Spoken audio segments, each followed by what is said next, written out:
everybody, I'm Cheryl Kahn. Hurricane season's here once again, and while we always hope for the best, we need to be ready for whatever comes our way. Here are some of the things we're doing to prepare. After a hurricane, tempers sometimes flare. I got a boat in my driveway. You have a boat? And city workers have to deal with some very frustrated residents. I don't care. Fortunately, this scenario was simulated, all part of an annual hurricane drill designed to give workers a taste of what they could be facing as hurricane season gets underway. This is a little bit extreme. However, during Irma, for instance, we caught it Treemageddon, and we did have a lot of roads that were blocked by very big, large trees and a lot of debris.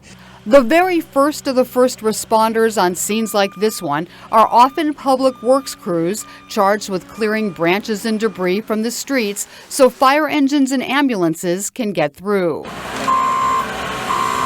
They have to work fast, especially in a case like the one depicted here, with a car buried under branches and down power lines. We got a tree that's on a vehicle. I'm going to take a further look to see if anyone is inside the vehicle. So many things to think about, so much to do, and in a real-life situation, they'll often be working long hours in the rain or under the hot South Florida sun on very little sleep. That's one reason why getting in some practice before an actual emergency occurs is so important. So if they do it wrong, I mean, it would be could be loss of life, loss of limbs. So it's very important and imperative that we share with them and show them why they need to do it right. And it's absolutely critical that we give them all the tools that they need to be able to successfully carry out the duties that they were charged with. During this drill, supervisors kept an eye on what went well and what needs improvement, from the condition of the chainsaws they were using. The chainsaws, we noticed that I think both blades were dull. To the dealings with the city employees turned actors who were playing the part of irate residents. There are going to be people that will come into an unsafe zone, immediately call PD. The workers will continue practicing their skills and getting even more feedback from their supervisors. The Emergency Operations Center is always activated during hurricanes, and those who've been assigned to ride out the storm at the EOC have been participating in their own drills. With hurricane season upon us, city workers who will be staffing the Emergency Operations Center when it's activated took part in a very realistic drill. You gave it to them? Yes. Okay. To make them aware of it? All right. The EOC is housed in Fire Station 5, but you won't see only firefighters here when a hurricane's about to hit. During an emergency, just about everyone's considered a first responder, including administrators and directors of Public Works, Parks and Rec, the library, and Housing and Community Development departments. The Mayor's Office of Communications works closely with the Mayor and EOC Emergency Director on keeping residents updated before, during, and after the storm. Human Services, how can I help you? Their jobs at the EOC have different titles and responsibilities. It's kind of a lot to think about, but we have to do it now so that we can be prepared for when the real thing comes. During the drill, they're given scenarios to play out in real time. They have to know what to do, who to call, and how to prioritize those tasks. This is basically building the relationships in here now so that when we need to respond, we know who to talk to, we know how to get things done quickly so we can get the city back up and running. A call center will direct help to residents and visitors who need it. Just hang tight and we'll get someone out there as soon as we can. All right? Technology will be a big help to those who are out in the field. Police, firefighters, and others will be able to report incidents electronically, and what they report will show up here. They have a tablet and a phone on the trucks. They can actually take pictures and report incidents back into here so we know what's going on out there right away. The system is just one of the upgrades made to the EOC over the past few years.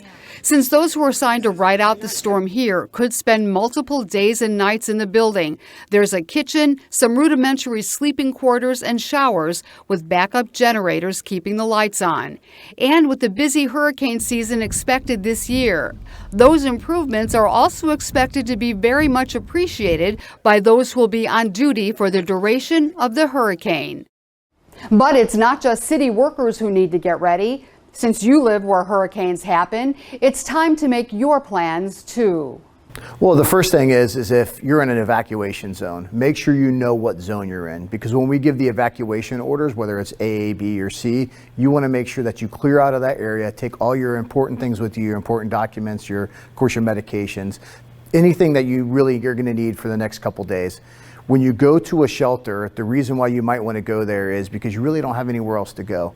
We tell people when they evacuate from their zone, if they can stay with family or friends, that's the best idea, as long as it's inland and out of the evacuation zone. The second best idea is probably a shelter if that's what you want to do. Just as a reminder, when it comes to shelters, shelters are for mass amount of people. So you're not going to have a lot of privacy there. You're going to get usually a cot, you're going to get a small area to store your things, but you're not going to be able to bring a lot of stuff with you. If you bring your pets to a non-pet friendly shelter, they may turn you away. So you just got to be cognizant of that. One of the other things is we have some shelters in the county that are for people who have disabilities. You want to make sure you pre-register for that now as well. That way when you get there, there's no delay. If you haven't done so already, it's very important to assemble a hurricane kit. Here's what you need. Cash, because ATMs may not work, a cell phone and car charger, drinking water, 1 gallon per person per day for a minimum of 3 days, prescription medicine, a 2-week supply, batteries, 2 spare sets for each device, flashlights, battery-operated AM/FM radio, a manually operated can opener, a first aid book and kit including bandages, antiseptic, tape, compresses, and aspirin, gasoline and oil for a generator and car, and fuel for an outdoor grill, water purification kit, a 3-day supply of non-perishable foods, pet foods and supplies, baby supplies including medicine, sterile water, diapers, formula, baby food and bottles, disposable plates, cups, bowls, and utensils, and cleanup supplies like mops, brooms, buckets, towels, sponges, rags, and disinfectant. You should also take a good look outside around your home to see to it that you've done everything you can to make things safe. If you have someone that is a professional, they can come and take a look at it and tell you like, hey, this type of tree should be trimmed back like this. Or if you just see the trees are overgrown, hanging on somebody else's property, or potentially hanging in the road where it may break off or something like that, that should give you an indicator that you want to trim it back. Trimming trees and bushes and making sure that what you've cut down is picked up for disposal is critical. The city's Public Works Department asks that you place things like branches and vegetation into separate piles for pickup at the curb. Using plastic bags is not advised before and after storms. Stuff like the bags or whatever that may have debris in it, if you had that just loosely, you would just put that with the other vegetative debris. So then what will happen is it will speed the process up as we're coming down your street. Leaving cut down vegetation and debris on your property can be dangerous, as can leaving lawn furniture and other unsecured items outside during a storm. They can blow around, damaging property and even causing injuries. When you're making plans to keep your family safe, don't forget your pets. They need a plan too, as do the animals at the zoo and on farms and ranches. If you love your pets, and we're sure you do, you'll want to make sure they're safe in the event of a hurricane. That means including them in your hurricane preparations. Make sure your pets' vaccinations are up to date. They'll need to be if they have to be boarded or stay in a shelter. Microchip your pet if you haven't already, and make sure their ID tags are current. Prepare a pet emergency kit with food, water, medication, and other supplies. Make sure you know where the pet-friendly hotels are in case you need to evacuate. The same goes for a shelter that takes pets, and sign up for it early on. Space is limited and they fill up quickly. At Peggy Adams Animal Rescue League, the dogs and cats in residence there are included in a comprehensive hurricane plan.